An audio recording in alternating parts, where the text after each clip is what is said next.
What's up, gang? It's Chris Angel coming at you for another episode of Marketing for the Rest of Us. And tonight we're talking about your leadership and your marketing, for that matter. The way I want to frame this tonight is that your past is in your future. For many of us, I think this is just common in the human experience. We live our life, and as we live that life, we collect experiences. Right? We collect, by the way, if you fast forward, we could call those experiences evidence. We collect evidence of what works and what doesn't work. And we store that nicely to inform decisions moving forward. So when we have an opportunity moving forward to lead something or market something, what happens is we go, well, let me go back to my filing system and see how did that work in the past. So when we look in the past, we go, well, I see right here in my filing system that when I tried something that looks like this in the past, that didn't work for me. And so we go, well, to sidestep the pain of and the failure of it this time, I'm not going to do that. And this is where we start to live in the karmic loop, right?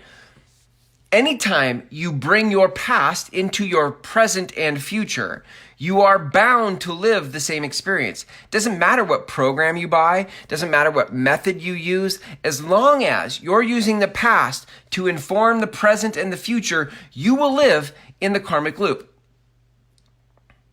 Why? Well, even if the new program, even if your new idea is what you're willing to entertain. You're like, oh, well, I bought a new course. I have a new teacher, so I'm going to learn something new. Maybe I should try it. But you're still using the evidence from the past to inform, even subconsciously, what you're doing now with a new teacher and a new program. What's going to happen is that past experience that you filed away is going to impact how you play with the thing now. How you lead people now, how you market now, etc. So how do we get past this? This is a real sticking point, right? Like if you don't even know if it's subconscious and you don't even really know you're doing it, how do we get past this? How do you actually get into something new where you can lead absent of all the constraints of the past? How do you get into something where you can actually market in a fresh perspective that is not bound by the limitations of your past? Okay, well, that's right. That's the sticking point, right? So how do we do that? Well, you're going to have to consider that this time is not like that time.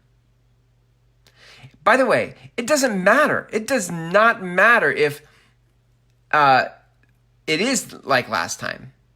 It's the mindset that you bring to it that says, if you even think for a second that this time is like that time, this time is like the last time, you're already skewing what is possible in this next phase, this next iteration. So how do we fix it? You have to enter into your next thing with the mindset that this is not like that. This time is not like the past time. You have to. What's the alternative? What's the alternative? So the strategy here, gang, the strategy is for you to begin to, when you start with this time is not like the last time, what happens is you actually start to open up to curiosity and a blank canvas. It's a blank canvas because this time is not like last time. So with a blank canvas, you now can ask new questions. A good question would be, how can I do this in a way that works for me? Rather than going, well, I can't do it this way because I've tried it before and I didn't like it and this is how I'm wired and it's not a good fit for me. And do you see how much you're bringing into the present moment based on a past experience? The only way to move forward then would be to go, okay, this time is not like last time. That being said, what would this have to look like in order for it to work for me?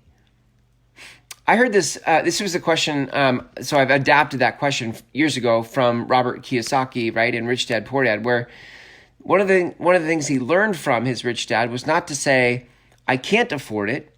The question that changed for him was, how can I afford it? It's not, I can't afford it, which is what poor people say, right? Where you have a fixed mindset of like, I just can't do this. Well, how do you know you can't do it? Well, because I have all sorts of evidence I've collected that says I can't. I can't afford this.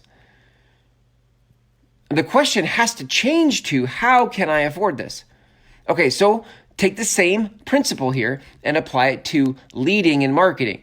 Rather than saying, well, I can't do this because I've tried this before and I'm not wired this way and it didn't work, what you would say instead is, how can it work? Based on who I am, based on what my preferences are, based on where I feel strong, what would this have to look like for me to lead people? What would this have to look like for me to create a program that I can deliver to multiple people and still feel congruent in who I am? See, I'm not asking you to be something you're not, right? I'm not asking you to be something you're not. At the core of who I am and what I teach is you being authentic to yourself. So you have to embrace that. But being authentic to yourself does not give you a pass to just say like, well, I'm wired this way, so I can't do that. No. You have to ask the question, okay, knowing what I know about myself, how can I lead others in a scalable way that works for me and works for them? And then guess what you have to do? Then you have to wait for the answer. You might even have to play with it a little bit. You might have to whiteboard it out. You might have to type it out. You might have to journal it out. But you're going to have to play with the answer to that question. How can I do this in such a way that I'm congruent and authentic to myself while still powerfully leading other people at scale? If you don't ask that question, then what you're left with is the same you've always had. The same pattern you've been trying to shake is going to haunt you forever. Do you get it? Do you get why you're stuck? You're stuck because you're putting your past in your future. You're stuck because you keep bringing your evidence you've collected from your past to make decisions about what you're doing moving forward. It doesn't work like that. You can't create change that way. What got you here won't get you there. Yes, you've heard that. What got you here won't get you there. You have to enter into this new thing with new eyes and new possibilities without the evidence you've collected from the past. And the way you do that is the question, how can I do this in a way that is authentic and congruent to who I am and is valuable and powerful for those I lead? And then you have to wait for that answer. You may have to play with that answer, and you keep looking until the answer shows itself. That's how you do this. So you keep wrestling. If the answer isn't present right now, you keep wrestling. That's the work. You keep wrestling. That's the work. May not come today, may not come tomorrow. You just keep wrestling. That's the work. If you guys would like a framework for how to lead people in a conversation in marketing, even if you're an introvert, listen, you can be an extrovert, that's great. But if you're an introvert, if you're an empath, if you're a healer, if you're shy, if you're timid, if you're trying to find your voice, if you would like a way, but you know, there is something bigger trying to get free, something bigger trying to set itself free in the world. And you would like a framework for how to do that on your terms in a way that is congruent and authentic to you, then I recommend that you apply for my 6-week program called the Groundswell Method Intensive. This is what we go to work on, okay? Now, listen, while the results are amazing in 6 weeks, it's not like you've ascended. You're not an ascended master in 6 weeks, okay? There's work to do. You have work to do. But you know that, don't you? You know you have work to do. So here's my invitation. My invitation is to come do that work in an environment with others who are committed to the same process of finding their message and sharing it with the world. That is what the 6-week program does. And by the end of the 6-week program, you launch your own show and /podcast into the world in order to continue the conversation you're here to lead.